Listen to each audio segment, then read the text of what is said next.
Hello, growth people. You are watching the Grow Together show. I'm sitting here with Mr. Aga. You are watching the Grow Together show, the talk show that inspires creativity to pursue your passion. I am sitting down with the creators, entrepreneurs, and community leaders.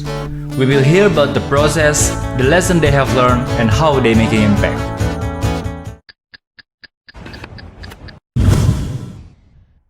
Bapak Aga ini kalau boleh di-share sedikit, dia ini besar di dunia entertainment. Ibaratnya entrepreneur nyasar di klub. Aga udah lama jalanin bisnis coffee bean supplier, ya Ga ya? Supply ke beberapa coffee shop. Ya. Dan nggak cuma di lokal area, tapi SLJJ dan internal. Itu adalah bisnis dari rumah, Bos. Oke, siap. Kalau gue bisnis dari rumah orang. Ya. Aga juga owner dari coffee shop, name bisa dibaca di sini, Kromosom. And then Aga ini ada plan gila nanti kita bahas. By the way, coffee beans-nya nih Gak, pasti Kromosom pakai coffee bean dulu dong. Ya. Ya, itu dari mana aja Gak? Petani mana aja nih? Oke, petani sih gua banyaknya memang di Jawa dan Sumatera. Ada Aceh, ada Solok di Padang. Oh ya, Soloknya bagus ya itu ya? Solok bagus. Pagar Alam di Palembang, di Bukit Dempo. Terus ada Lampung, Jawa Barat banyak ya. Standar Bandung,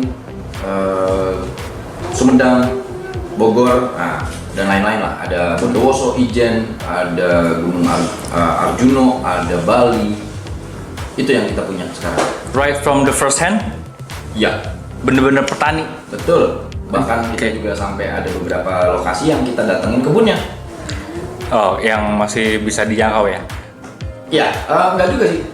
Ya Bali, ya semua sih sebenarnya bisa dijangkau. Yang pernah kita datengin tuh Bali, Ijen. Sekalian berarti ya kalau kemana? Yeah. Ngomongnya sih ke kebun kopi. Kayak itu kan ada area-area yang jauh ya, kayak Solok tadi, Palembang dan lain-lain dengan quality beans yang bagus dan lo langsung dapat dari petaninya. Ada apakah platform yang memang sudah tersedia atau lo akhirnya dapat channel bisa langsung komunikasi gimana Gak? Ya basicnya sih dapat channel lah. Karena kebetulan gua ada di dalam satu grup yang isinya prosesor dan petani itu bergabung. Nah, disitulah kita jalin koneksi sama petani-petani yang lain. Pun dengan petani yang jauh, misalnya kemarin ada koneksi sedikit sih, walaupun belum banyak, sama Papua, Irian Jaya. Bagus tuh. Papua ini. Bagus sih, bagus. Semua kopi di Indonesia gue bisa kategoriin semua punya ciri khas dan punya karakter yang macem-macem. Jadi kalau bicara bagus atau enggak, secara beans bagus, tapi secara rasa selera. Dan itu juga tergantung cara lo ngolah ya, Cara prosesnya. Betul. Nah, dari situlah akhirnya ketemu sama network yang lain gitu, petani-petani yang lain, kenalkan dan segala macam. Oke. Ya, jadi kalau gue bisa simpulin sedikit untuk bisnis coffee beans-nya, sebenarnya lo broker nih. Ya. Iya dong. Ya. Dan itu peluang bisnis yang oke. Oh, sangat. Iya. Kan Indonesia nggak salah kan sekarang distributor kopi nomor 2 di dunia ya Gak ya? 4. Oh, jadi Brazil, Ya, Kolombia, Vietnam, Indonesia. Data yang selama ini gue pegang sih, itu kita peringkat 4 karena kita kalah dengan produksi Vietnam. ya. Karena kemampuan produksi mereka disokong oleh modernisasi yang bagus Untuk mengolahnya. mengolah kopinya untuk menjadi green bean, biji kopi. Oke. Nah, sedangkan untuk bicara pasar ekspor kan, Oh, berarti Itu itu green bean. masih ngolah di fase pertamanya ya? ya pasar dari perkebunannya Oh, ngolah di perkebunannya aja Iya. ada treatmentnya tuh. spesial. Wow. Spesial. Nggak sesimpel itu ya, gue pikir tanem, terus udah gitu panen, gerus. Giling maksud gue. Jadi artinya emang gue lihat di sini potensinya masih oke banget, bukan cuman sekedar kedai kopi, tapi untuk sampai ekspor aja opportunity-nya gede. Betul, justru yang paling besar itu dari ekspor kan, ekspor biji kopi. Makanya jadi komoditas kedua setelah entah apa namanya. Oh, si minyak sawit, Mungkin. kelapa sawit. Iya, Nah, mungkin. lo kasih impact positif langsung ke petani Gak? Insya Allah ya. Oh, kalau dia nggak ketemu lu, dia ketemunya sama apa sih namanya tangan keduanya? Kok gue tengkulak? Ya, gue juga bisa dikategorikan sama orang lain. Si Aga tengkulak. Iya, bisa juga. Nggak masalah. Tapi yang gue utamakan itu nanti kedepannya apa? Fair trade. Gue kasih tahu ke teman-teman gue yang di kebun bahwa lo jual berapa? Petani maksudnya teman-teman lo. Ya. Oke. Oh akrab banget tuh ya, udah yang nongkrong banget. Kopeng bro. Sohib. Konco lama. Tawanya nggak biasa. Terus juga gue tanya gitu kan. Saya kan beli harga segini. Kalau saya jual di Bogor, harganya segini, masuk nggak? Boleh aja kan gini-gini. Artinya, harga yang gue jual tuh kadang-kadang gue melalui persetujuan dari mereka. Kenapa? Karena gue nggak mau diasumsikan bahwa hasil kebun dari mereka mahal. Dia bikin grade 2, gue jual harga specialty, misal. Ya kan? Jadi nggak fair. Nggak fairnya bukan ke gue, tapi ke pembeli dan ke petani. Nah, itu kan nggak enak. Nah, ini disebut fair trade-nya. Gue fair trade, gue mau beli dari petani harga sekian, ya gue tanya, kalau gue jual segini masuk nggak ya kira-kira? Ada diskusi. Worth it nggak gitu? Worth it nggak? Ada diskusi di situ. Karena nggak bisa lu cuma assess dari quality yang lu lihat aja, tapi lu juga mesti nanya ke dia, lu bikinnya ngolah di fase pertama gimana? Ya, ada beberapa. Kok langsung pinter gue jadi. Soalnya ada beberapa prosesnya nggak kelihatan kasat mata. That's why lu mesti nanya. That's why gue harus nanya. Dan lu mesti tadi konco. Kalau nggak konco nggak cerita dia. Ya itu kuncinya, lu sustain deh tuh si coffee bean ya kan? Yes. Guys, jadi ya semua celah, semua touch point mesti dirapihin, ya gak ya? Gue agak so tau ya ngomongnya. Gue juga so tau sih. Lu encourage audience juga dong, dia mau mulai bisnis kopi seperti yang lo lakuin dong. Ya, satu sih yang gue selalu bilang untuk encourage orang itu, lo jangan ikut bisnis karena tren, tapi lo ikut bisnis karena lo suka. Kalau lo nggak suka sama bisnisnya, ngapain lo terjun di situ? Yang ada setahun 2 tahun, bye. Gue bisa sustain selama ini karena gue suka. Gitu. Ke kromosom nih. Oke, kromosom. Setahun ya. Yes. Boleh info nggak gak? Sedikit aja ya, buka dapur dikit nih. Roy-nya udah balik atau di kapan balik atau gimana? On progress. Oke. Kita target sih kurang lebih kayaknya kalau dari sekarang jadi 8 bulan lagi atau 9 bulan lagi. Kenapa? Karena COVID sih. Oh iya. Kita lumayan kehantam di pandemi yang sekarang. Hantamannya juga badainya luar biasa saat itu. Sejauh mana gak? Lu shutdown lu punya kedai nggak? Enggak. Kenapa kita nggak shutdown? Gue mikir kalau kawan-kawan ini gue rumahkan, entah kapan tempat gue bisa buka, dan yang gue layani pun tidak ada yang dine in. Kalau bicara UMKM, begitu kena force major, bencana alam, ini itu segala macam, kita belum ada saving bos. Iya. Operasional ini semuanya nggak ada. Kalau kita tidak buka, tanggungan kita banyak. Kalau nggak jalan sama sekali, kalau ditutup sama sekali. Emang employee ada berapa gak? Employee gue total keseluruhan itu 8. Nah, ini lagi nih, satu lagi dengan lu buka kromosom yang tadinya jobless, akhirnya Alhamdulillah bisa dipekerjakan. Lu membantu kota Pemkot banget nih, gak? Iya. Udah bantu petani, bantu Pemkot ngurangin jobless. Gue dikasih penghargaan. Omset merosot sampai 80%. Sesignifikan itu dengan posisi gue di lokasinya ya. Lokasi gue di tengah kota, di jalan yang perkantoran. Otomatis potensi market gue berkurang karena kantor tutup. Ditambah adanya peraturan tentang PSBB, semakin redup. Nah saat itulah kemerosotan 80% itu terjadi. Oke, yang paling kena impact emang nomor 2 gue bukan so tau ya, kan nomor 1 kan pasti pariwisata tuh. Temen gue yang di perhotelan di brand bagus di Bali bilang 95% dropnya. F&B lo 80% ya. F&B yang ini khusus, tapi kalau yang lain mungkin dia gray area. Airlines berapa persen turunnya? 90%. Airlines 90%.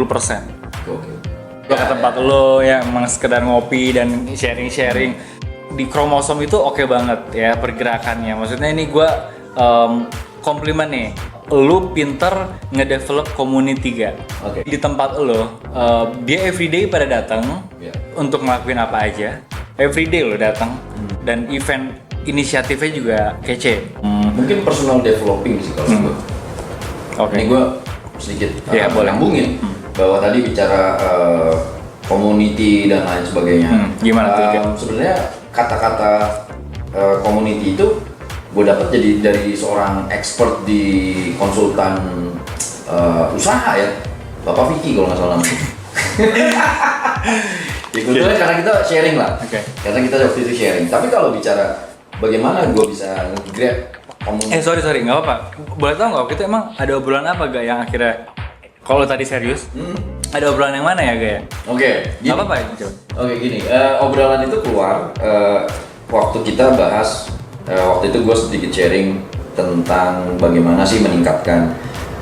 Gue awalnya hanya berpikir tentang upsells. Ya. Upsell dalam arti gue pengen upping profit dong, dan segala macam. Terus gimana cara customer itu tertarik sama gue.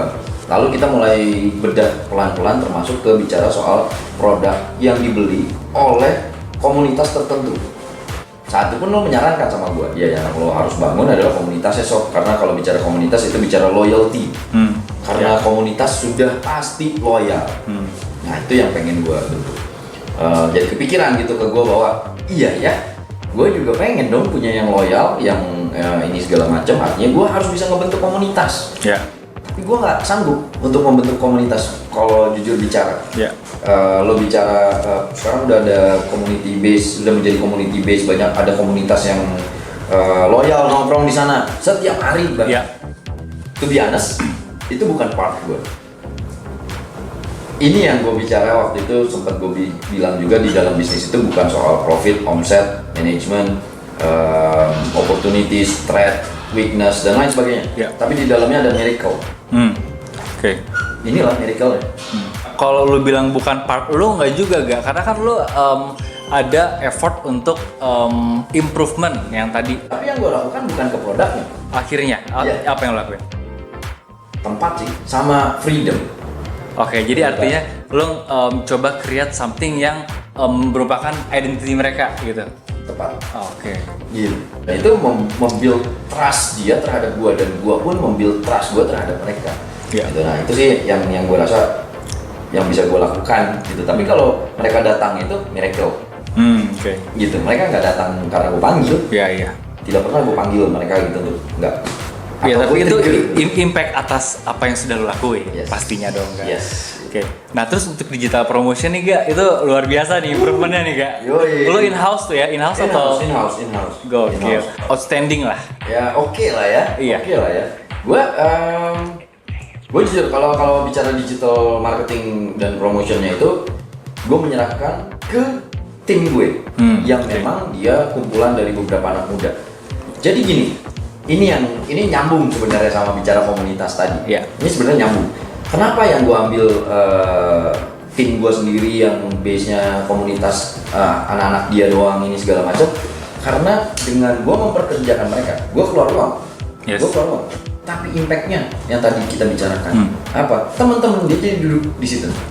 Misalnya dia kan orang digital marketing, kamera dan video dan segala macam. Akhirnya apa? Orang-orang video itu nongkrong di situ.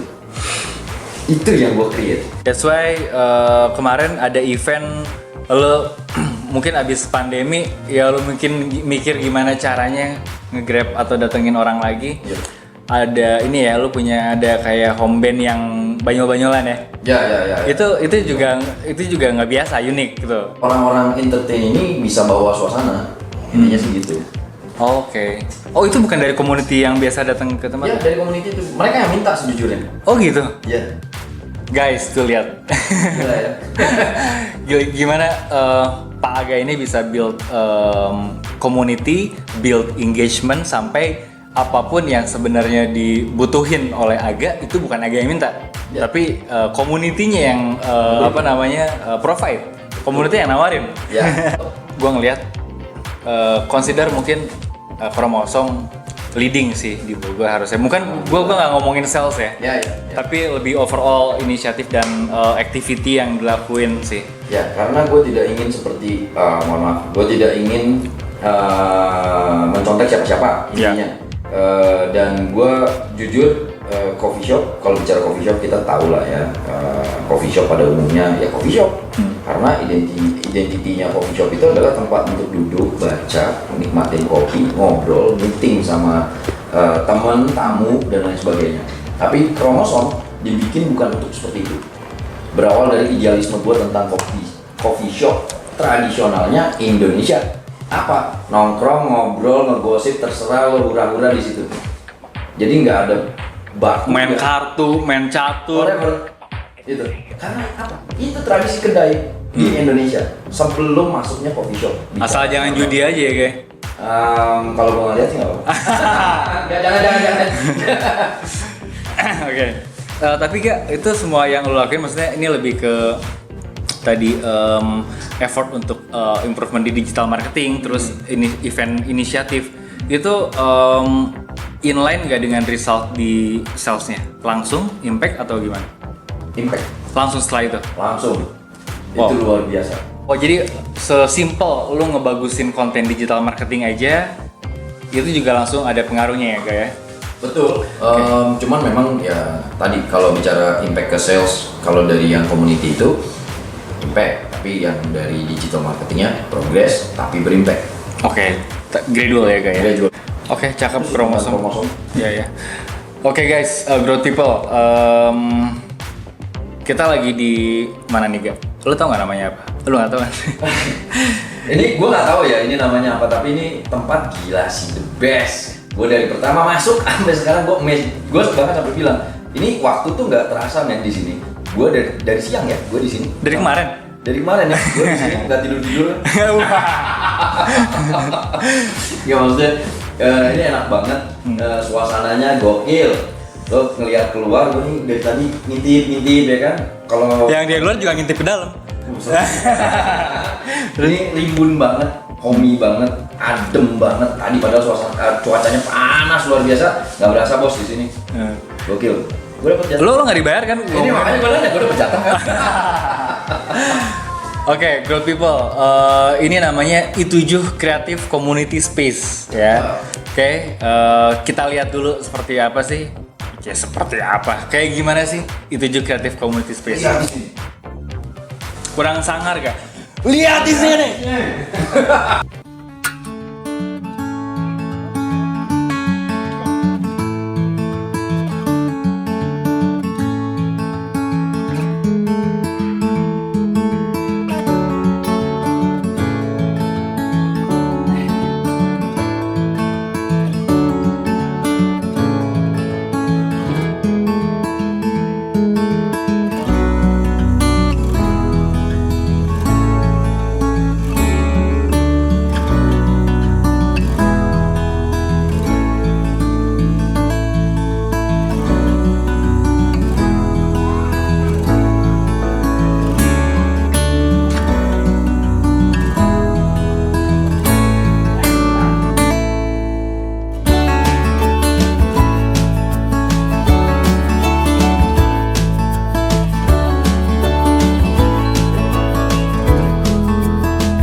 Tempatnya?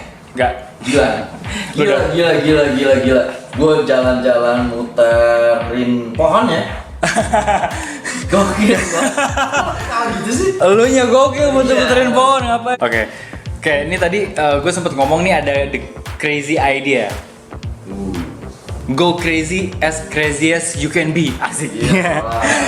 Jadi mungkin growth people pernah ke warung beli namanya kopi saset brand ini brand itu. Di Bogor juga ada kopi heritage.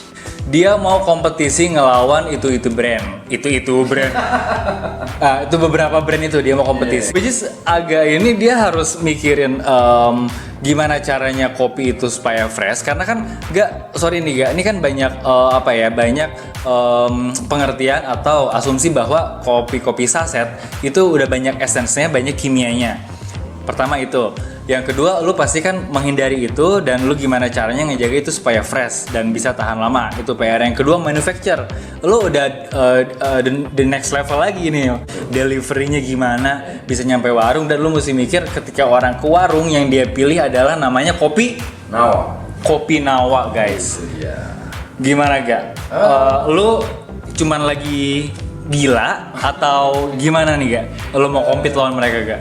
Kalau gue jawab satu kata untuk semua pertanyaan lo tadi, gue cuma bisa jawab satu, nggak tahu. Ya, sesimpel itu. Tapi, Yes. ya kan? Tapi, gue punya keyakinan sendiri. Ini jujur ya, bicara kopi, kita tadi udah kopinya specialty beans, misalnya coffee roasted beansnya, coffee shopnya, yang keren-keren, ya kan? Berarti kan main single origin, main ya manual brewing dan lain sebagainya. Tapi, gitu, gue masuk ke industri ini bukan semata-mata tentang itu doang. Tapi di industri ini yang gue lakukan itu adalah gue menyembuhkan tadi, menyambung yang pakai essence, pakai zat kimia lain mungkin, gue juga nggak tahu siapa, dan komponen-komponen lainnya. Kalau gue menjaga freshness-nya sudah pasti hanya bicara tentang kedap darah, dan yang gue pakai tanpa bahan apapun, murni hanya kopi. Nggak ada essence, nggak ada chemical, Nggak ada. Kenapa sih gue masuk ke asam sulfat? Agak serem ya. Agak serem ya.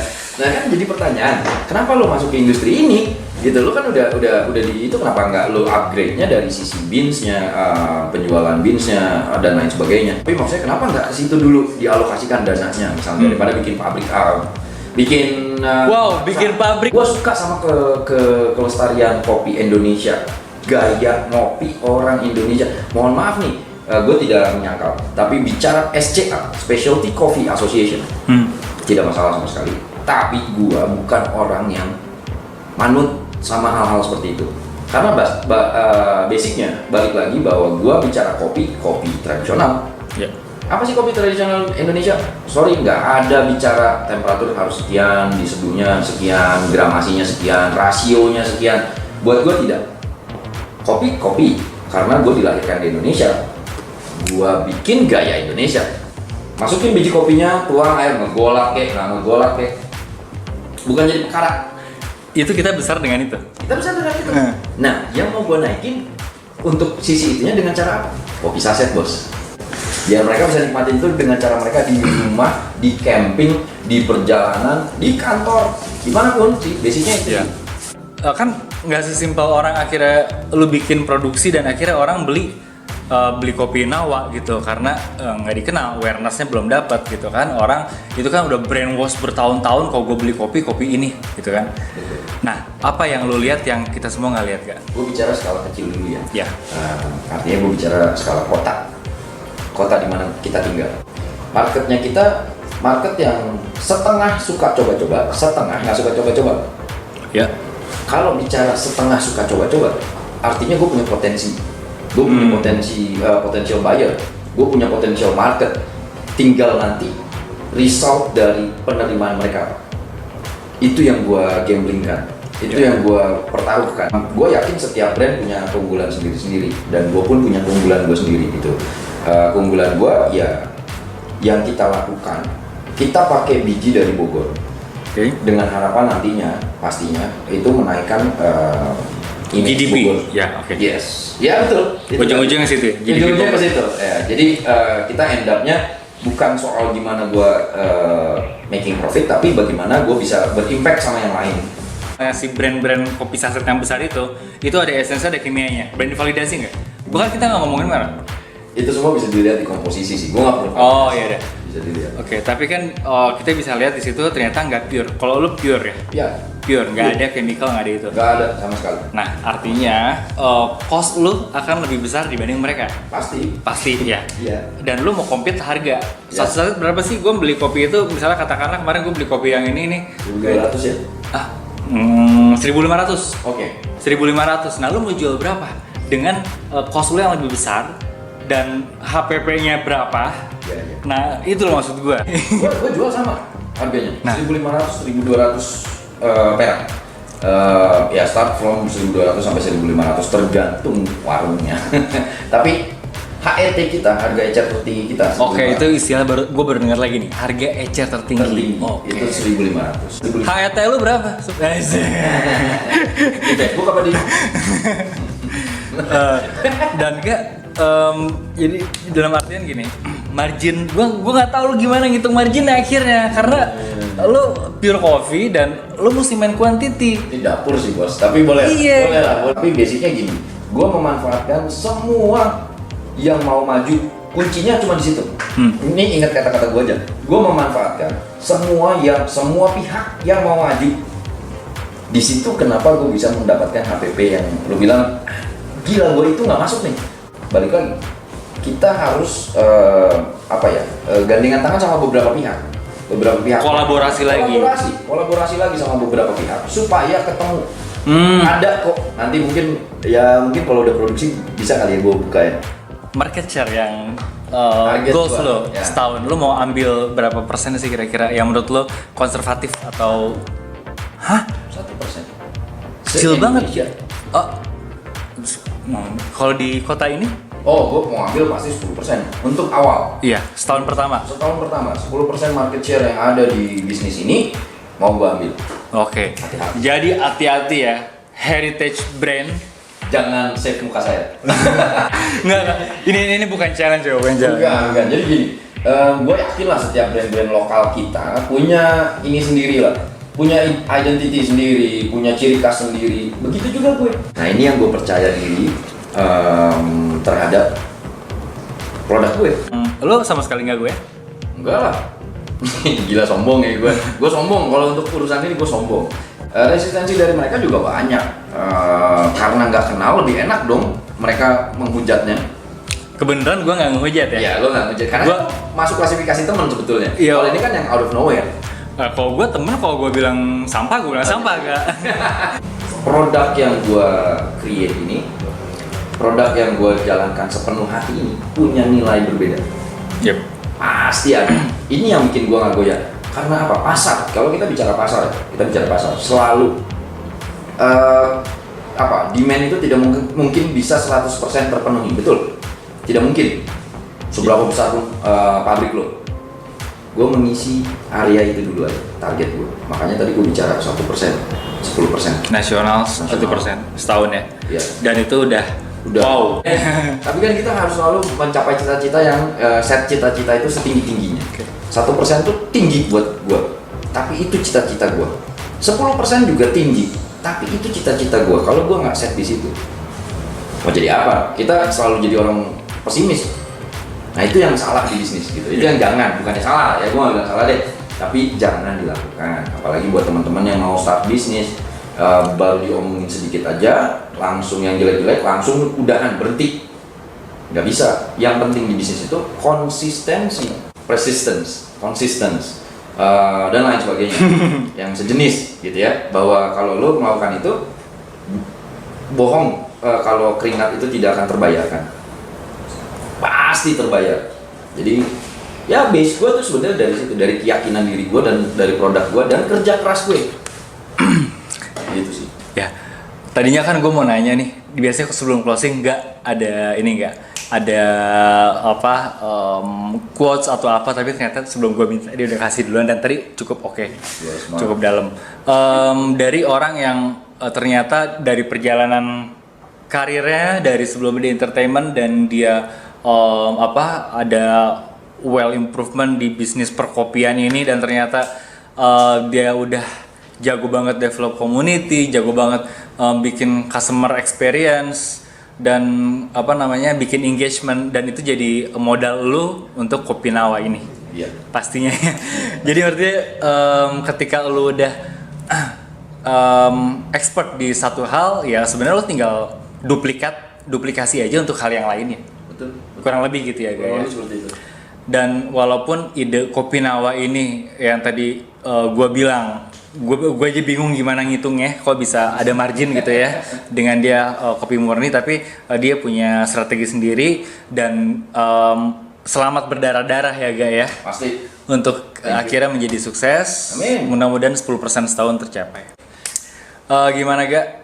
Thank you. Sama-sama. Udah puas ngomongnya atau masih enak ngomong? Masih banyak yang pengen ngomongin tapi next. Oke. Karena ini kita belum bedah sih sebenarnya, belum bedah terlalu dalam tentang bisnis ini. Kalau kita bedah nanti bukan di talk show, di sesi lain. Ya, kurang nih. Tapi barengan kita. Oke. Oke, thank you udah mampir waktunya. Thank you, sukses untuk kromosomnya. Amin, Sukses amin. untuk si Rose sorry Coffee Beans apa? Reto Coffee Reto Micro Roastery. Oh, gue ngomongnya. Nah itu tadi, dan sukses buat Kopi Nawa. Jaya. Oke, good people. Barano. Bye.